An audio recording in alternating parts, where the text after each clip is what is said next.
नमस्कार साथियों, एक बार फिर आपका स्वागत है आपके अपने YouTube चैनल पर। आइए आज हम रैंकिंग टेस्ट में ही हम डिस्कस करेंगे तुलनात्मक क्रम परीक्षण को। साथियों, सेशन को स्टार्ट करें उससे पहले आप एक बार लाइव आ जाइए, अपने मित्रों को लाइव ले आइए, सेशन को शेयर कर दीजिए। गुड मॉर्निंग, नमस्कार। कुछ साथी हमारे लाइव आ गए हैं। आप साथियों अपने अन्य साथियों को भी एक बार शेयर कर दीजिए ताकि हम सेशन को स्टार्ट कर सकें। राम राम, कई साथी हमारे राम राम बोल रहे हैं। आप सभी को मेरा प्यार भरा नमस्कार। साथियों, जैसा कि हम रैंकिंग टेस्ट में पढ़ रहे थे कि रैंकिंग टेस्ट के जो सवाल हैं उनको किस प्रकार हल करते हैं, आपकी जो समस्याएं हैं उनको हम बिल्कुल कंसेप्चुअल क्लियरिटी के साथ कैसे दूर कर रहे हैं। और साथियों, यदि हमें बेसिक्स का अच्छा ज्ञान होगा तो सवाल हम स्पीड से भी हल कर पाएंगे और बिना रटे, बिना सूत्रों के हम सवालों को हल कर पाएंगे। जैसा कि साथियों पिछले वीडियोज में आपने देखा है, पिछली क्लासों में आपने देखा है कि रैंकिंग टेस्ट में हम किसी भी प्रकार के कोई सूत्र का प्रयोग नहीं कर रहे हैं। और साथियों, उसी क्रम को जारी रखते हुए आज हम डिस्कस करेंगे तुलनात्मक क्रम परीक्षण, और उसमें भी हम किसी प्रकार के सूत्र का प्रयोग नहीं करेंगे। साथियों, आपने मध्य की व्यक्ति ज्ञात करने के लिए रसगुल्ला विधि का हमारा जो सेशन था वो देखा होगा, और यदि नहीं देखा है तो आप देख लीजिए। बहुत इंटरेस्टिंग मेथड है रसगुल्ला विधि, जिसके माध्यम से मध्य की व्यक्ति ज्ञात करने में बहुत सहूलियत होती है, बहुत आसानी होती है। बिना किसी सूत्र को याद किए, बिना किसी अतिरिक्त प्रेशर के हम सवालों को बिल्कुल चुटकियों में ही हल कर देते हैं। और ऐसी ही मेथड आज हम डिस्कस करने वाले हैं तुलनात्मक क्रम परीक्षण में। तो सबसे पहले हम ये देखते हैं कि तुलनात्मक क्रम परीक्षण के जो सवाल होते हैं वो साथियों किस प्रकार से पूछे जाते हैं। तो आइए देखते हैं। यहाँ पर कुछ सवाल लिखे हुए हैं, मैंने मॉडल के रूप में यहाँ पर 2 सवाल लिखे हैं साथियों। A, B, C, D और E प्रत्येक अपने ऑफिस जाते हैं।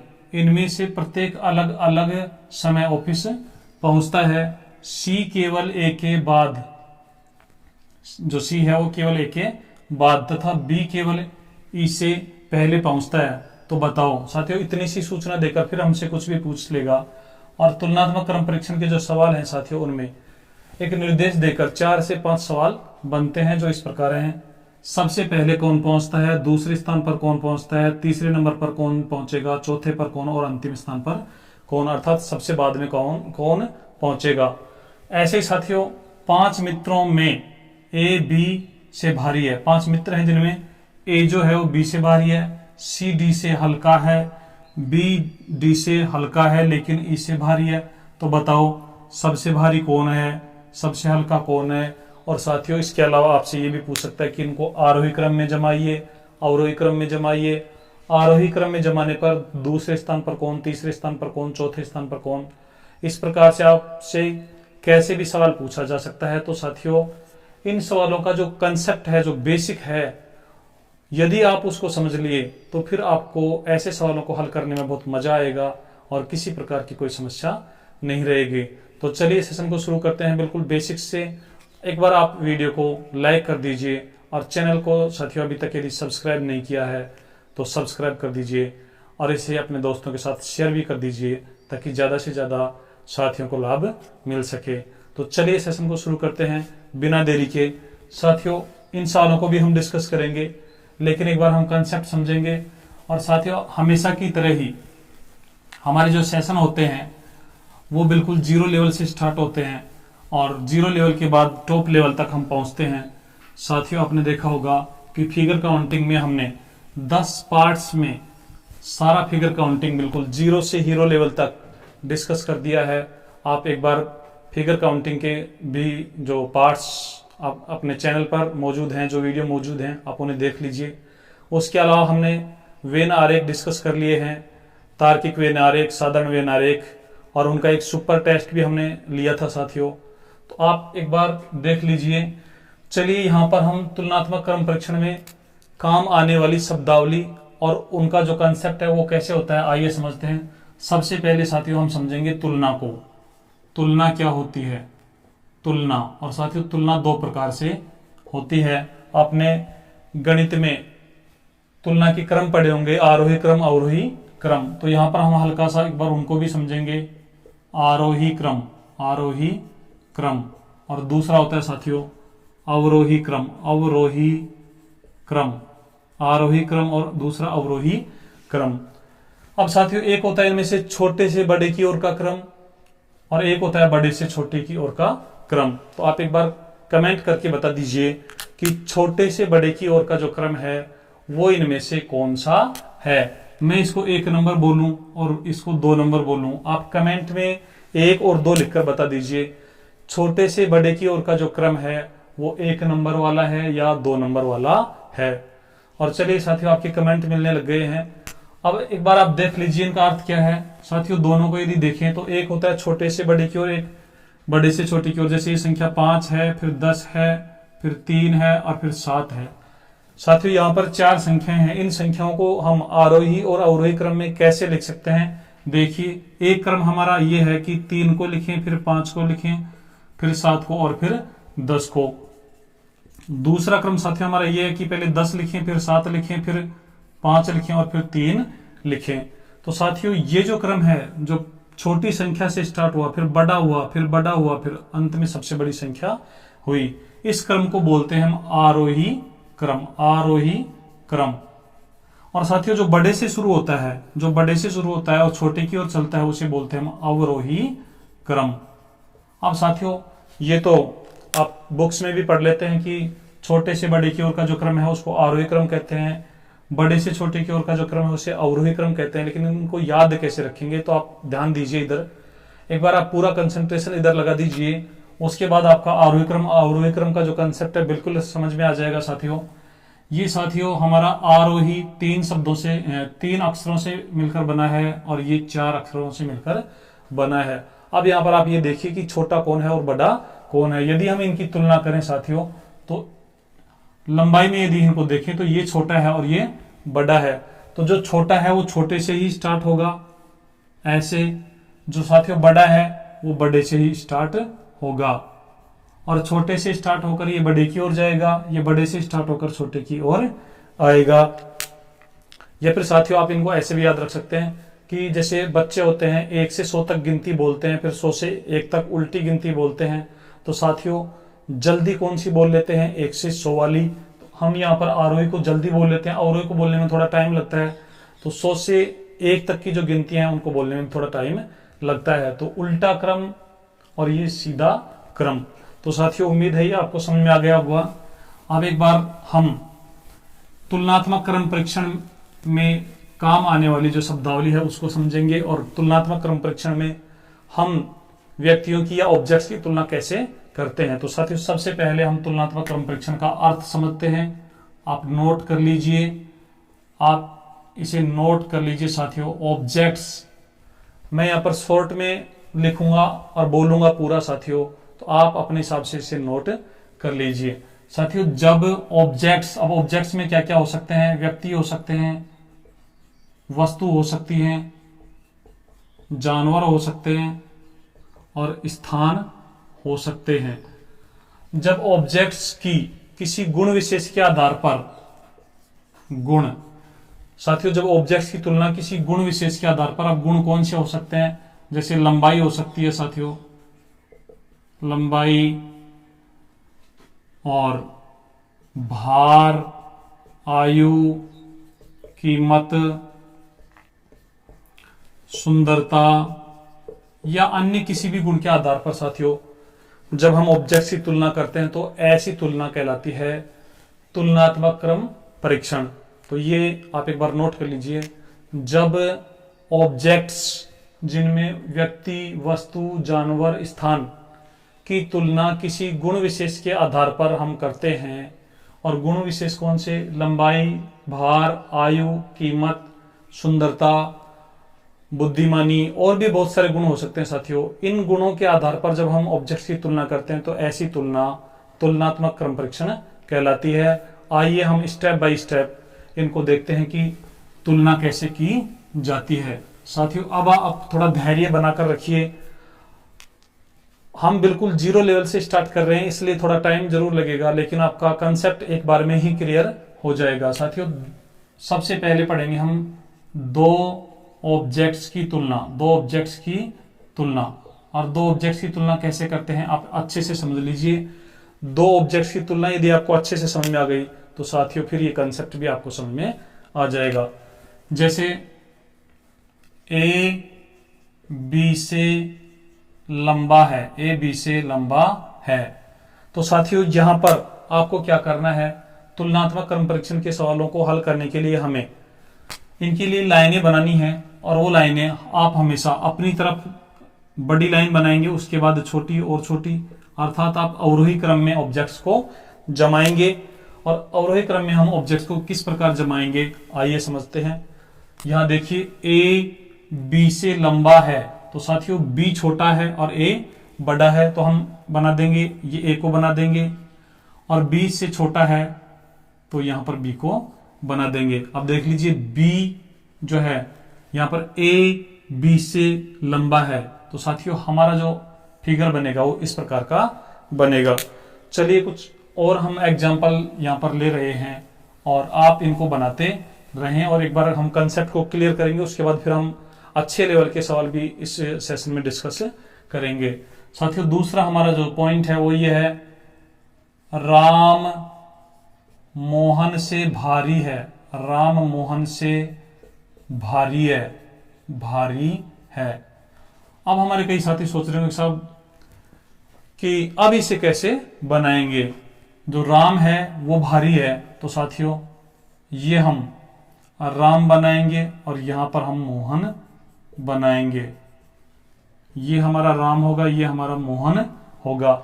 अब आपको ये नहीं सोचना कि ये भारी है तो इसको थोड़ा इतना मोटा बना देते हैं और इसको थोड़ा हल्का मोटा बना देते हैं, ऐसा बनाने की आवश्यकता नहीं है। साथियों आपको जिस गुण के आधार पर तुलना की जा रही है उसकी अधिकता को अपने पास बनाना है और उसकी न्यूनता को दूर बनाना है।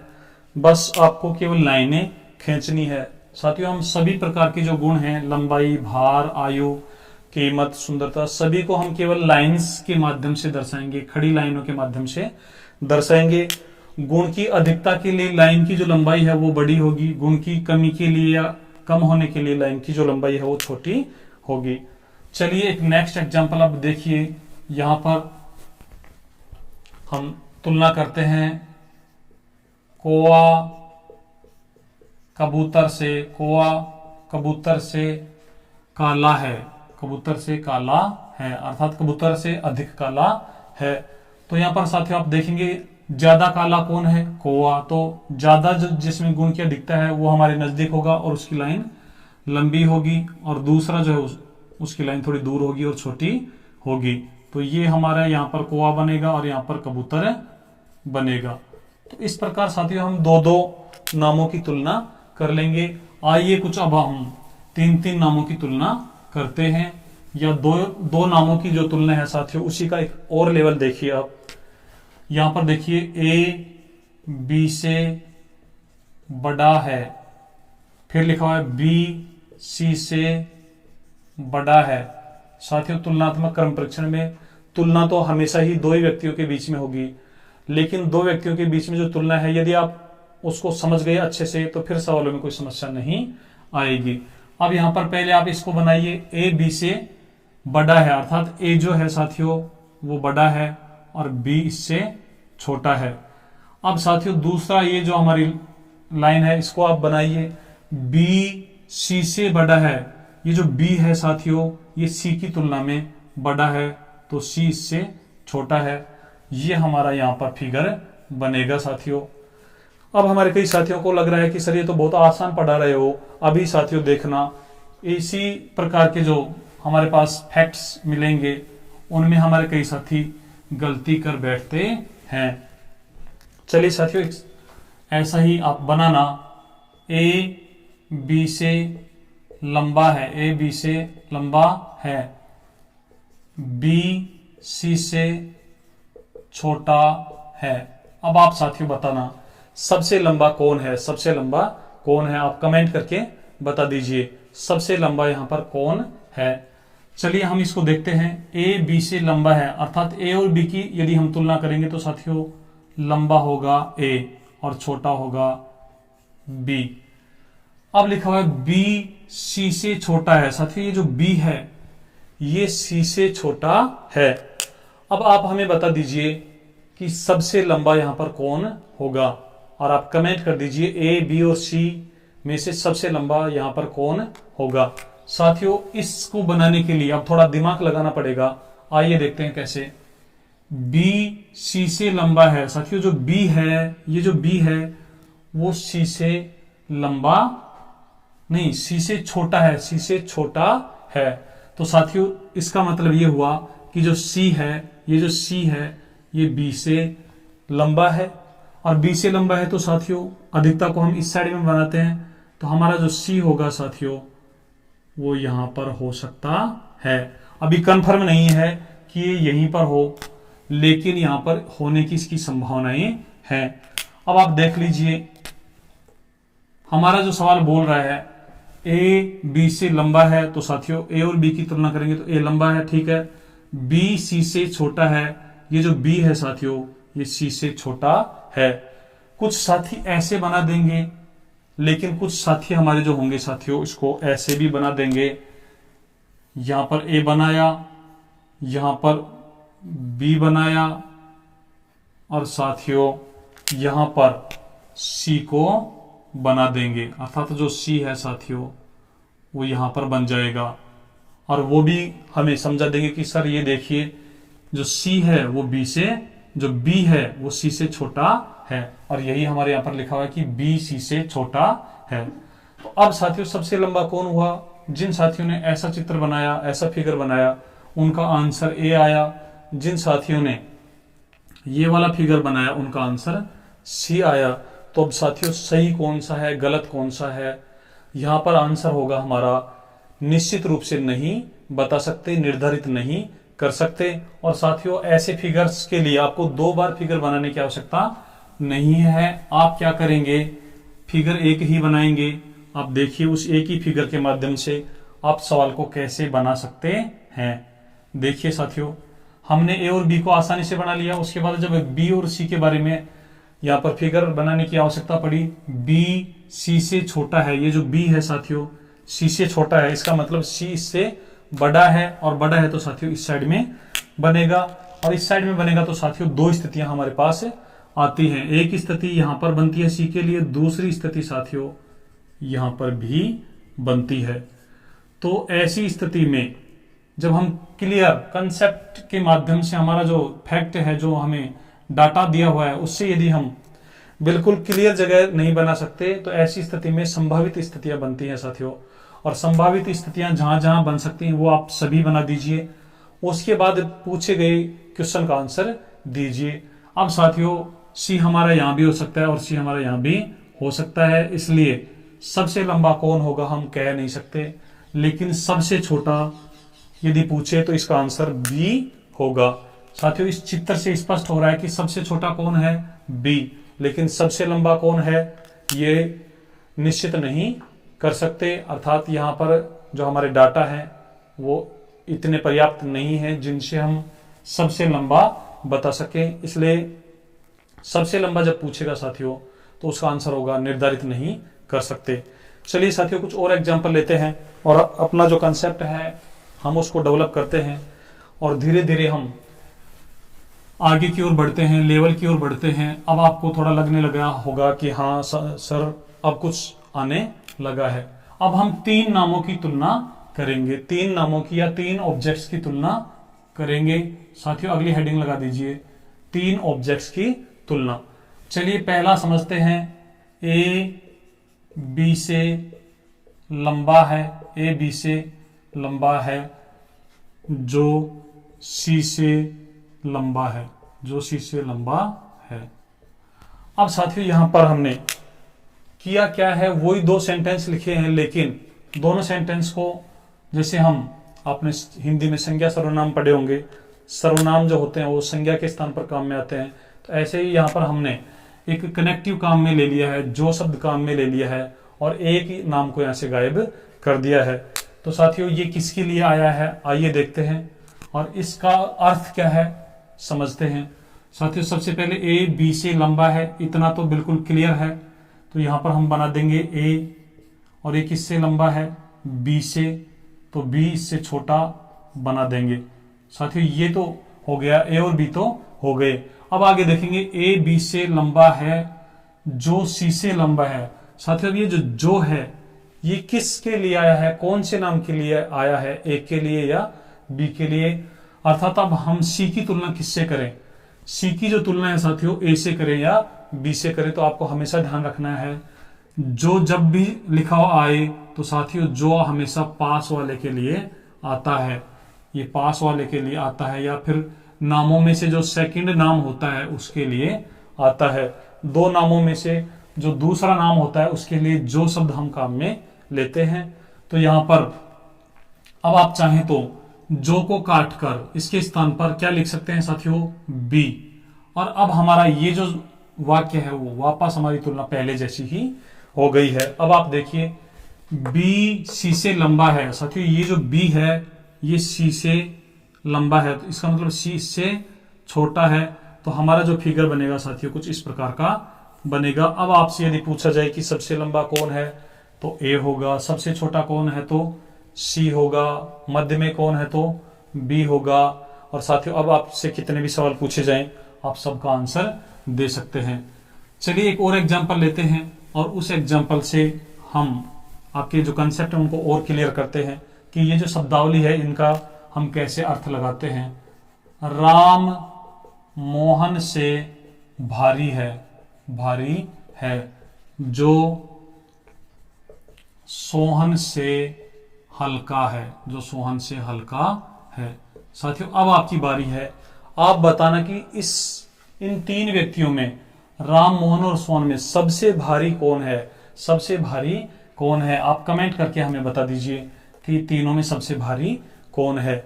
और साथियों आपके जो कमेंट हैं वो लगातार मिल रहे हैं, बहुत सारे जो साथी हैं वो सही आंसर दे रहे हैं, कुछ साथी ऐसे हैं जो अभी चूक रहे हैं। तो आइए एक बार समझ लेते हैं। यहां पर सबसे पहले साथियों हम इन दो की तुलना करेंगे, राम और मोहन की तुलना करेंगे। राम मोहन से भारी है, तो साथियों दोनों में से जो भारी है वो है राम। तो राम के लिए साथियों हम जो लाइन है वो बड़ी बनाएंगे, मोहन के लिए जो लाइन है साथियों वो छोटी बनाएंगे। तो यहां आप समझ गए होंगे कि राम मोहन से भारी है। अब यहां पर हमारा जो नेक्स्ट सेंटेंस है साथियों वो जुड़ा हुआ है जो से। जो किसके लिए आएगा साथियों, अभी आपको बताया कि जो पास वाले के लिए आता है, अर्थात जो आएगा मोहन के लिए। तो अब यहां पर हम जो के स्थान पर जो को काटकर यहां पर लिख सकते हैं मोहन। और साथियों जब तुलना करेंगे तो हमारा बनेगा मोहन सोहन से हल्का है। साथियों जो मोहन है वो सोहन से हल्का है, ये जो मोहन है ये सोहन से हल्का है। इसका मतलब ये हुआ साथियों कि सोहन जो है मोहन से भारी है। तो जब सोहन को बनाएंगे, भारी को बनाएंगे, तो साथियों यहां पर भी बन सकता है। एक संभावना तो ये है, दूसरी संभावना ये है कि सोहन जो है वो यहां पर भी बन सकता है। अब आपको समझ में आया होगा कि सोहन यहां पर भी हो सकता है और सोहन यहां पर भी हो सकता है। तो अब आप बताइए सबसे भारी कौन है। साथियों सबसे भारी हम बता नहीं सकते। सोहन एक ही जगह रहना है सोहन को, लेकिन कहां रहेगा ये क्लियर नहीं है सवाल की लैंग्वेज से, इसलिए सबसे भारी सोहन भी हो सकता है और सबसे भारी राम भी हो सकता है। तो हमारा आंसर होगा निर्धारित नहीं कर सकते। लेकिन साथियों यदि ये पूछा जाए कि सबसे छोटा कौन है, सबसे हल्का कौन है, तो आंसर होगा मोहन। तो साथियों ये धीरे धीरे हम कंसेप्ट को क्लियरिटी की ओर बढ़ रहे हैं। आइए कुछ और एग्जांपल लेते हैं और उनसे हमारी जो शब्दावली है उसको क्लियर करते हैं। साथियों अब आप देखिए नेक्स्ट हमारा जो है, सीता गीता से बुद्धिमान है। सीता गीता से बुद्धिमान है, लेकिन मीता से कमजोर है। अब आप बताना साथियों कि सबसे कमजोर कौन है और सबसे बुद्धिमान कौन है। आप फटाफट कमेंट कर दीजिए। चलिए हम देखते हैं, हम तुलना करते हैं। सीता गीता से बुद्धिमान है, इन दोनों की जब तुलना करेंगे साथियों तो ये हमारे लिए सीता है, ये बुद्धिमान है, तो इसके लिए बड़ी लाइन बना देंगे। ये गीता है साथियों, इसके लिए छोटी लाइन बना देंगे। अब आगे देखिए साथियों, लेकिन मीता से कमजोर है। साथियों अब आप देखिए कि जो लेकिन है ये किसके लिए प्रयुक्त हुआ है। साथियों आप लैंग्वेज को पढ़ेंगे तो भी समझ में आ जाएगा। सीता गीता से बुद्धिमान है लेकिन मीता से कमजोर है, इसका मतलब लेकिन जो है वो साथियों सीता के लिए आ रहा है। तो हम लेकिन के स्थान पर लेकिन को काट कर यहां पर सीता लिख सकते हैं और अब आराम से तुलना कर देंगे। अब तुलना करने में हमें आसानी होगी। अब आप देखिए साथियों, सीता मीता से कमजोर है। सीता जो है साथियों मीता से कमजोर है, इसका मतलब मीता ज्यादा बुद्धिमान है। तो सबसे बुद्धिमान कौन हुआ साथियों? मीता। और सबसे कमजोर कौन हुआ साथियों? गीता। तो साथियों ये जो शब्दावली है वो बहुत महत्वपूर्ण होती है तुलनात्मक क्रम परीक्षण के सवालों में। यदि आपने शब्दावली को अच्छे से समझ लिया तो फिर साथियों आपको किसी प्रकार की कोई समस्या नहीं आएगी। चलिए एक और एग्जांपल लेते हैं और उसके बाद आपको शब्दावली का अर्थ यहां पर संक्षेप में बताएंगे। साथियों नेक्स्ट हमारा जो एग्जांपल है वो ये है कि x y से भारी है, x y से भारी है परंतु z से हल्का है, z से हल्का है। अब साथियों समझ में आ गया होगा कि हमारा जो x है ये y से तो भारी है, तो ऐसे बन जाएगा। x को हमने भारी बना दिया, बड़ी लाइन खींच दिए, y हल्का है इसलिए छोटी लाइन खींच दिए। आगे जब पढ़ेंगे साथियों तो आप देखेंगे x y से भारी है परंतु z से हल्का है। तो परंतु से समझ में आ रहा होगा कि यहां पर कौन आना चाहिए, और ये साथियों आता है x के लिए। तो यहां पर जैसे ही हम x लिखेंगे अब हमारा सेंटेंस बनेगा x z से हल्का है। जो x है वो साथियों z से हल्का है, इसका मतलब z इससे भी भारी है। तो सबसे भारी कौन हुआ? z। सबसे हल्का कौन हुआ? y। तो ये साथियों हमारी तुलनात्मक क्रम परीक्षण में काम आने वाली कुछ शब्दावली थी।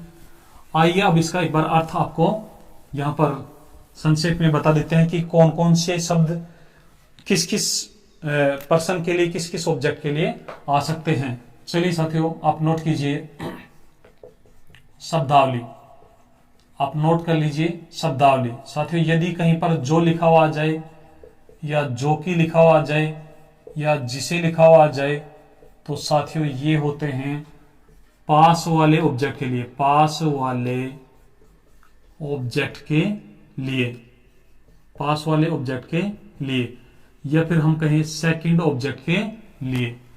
साथियों यदि लिखा हुआ आ जाए लेकिन, किंतु, लेकिन किंतु, परंतु, तथा, और, तथापि, इस प्रकार की शब्दावली दिया जाए साथियों तो ये आते हैं दूर वाले ऑब्जेक्ट के लिए, दूर वाले ऑब्जेक्ट के लिए, और दूर वाले ऑब्जेक्ट के लिए या फिर हम कहें फर्स्ट ऑब्जेक्ट के लिए।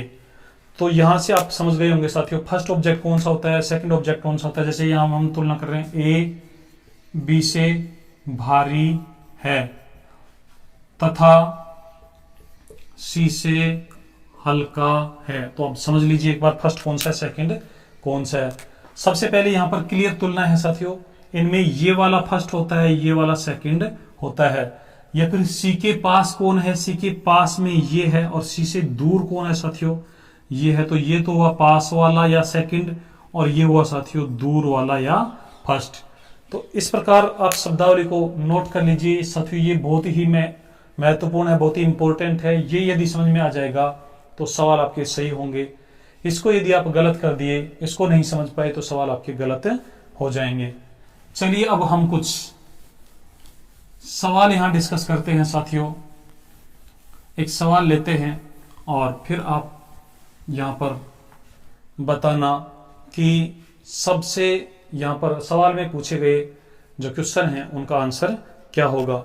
तो सवाल आप नोट कीजिए, ए बी से भारी है, ए बी से भारी है लेकिन सी से हल्का है, सी बी से हल्का है लेकिन ए से भारी है। अब साथियों आपसे कुछ भी सवाल पूछ सकता है, सबसे भारी कौन, सबसे भारी कौन, सबसे हल्का कौन, आप कमेंट करके बता दीजिए इस सवाल का आंसर क्या होगा। चलिए हम देखते हैं, सबसे पहले हम यहां से तुलना करते हैं। ए बी से भारी है, ये साथियों हमारा ए है और ये हमारा बी है, तो ए को हमने भारी बना दिया।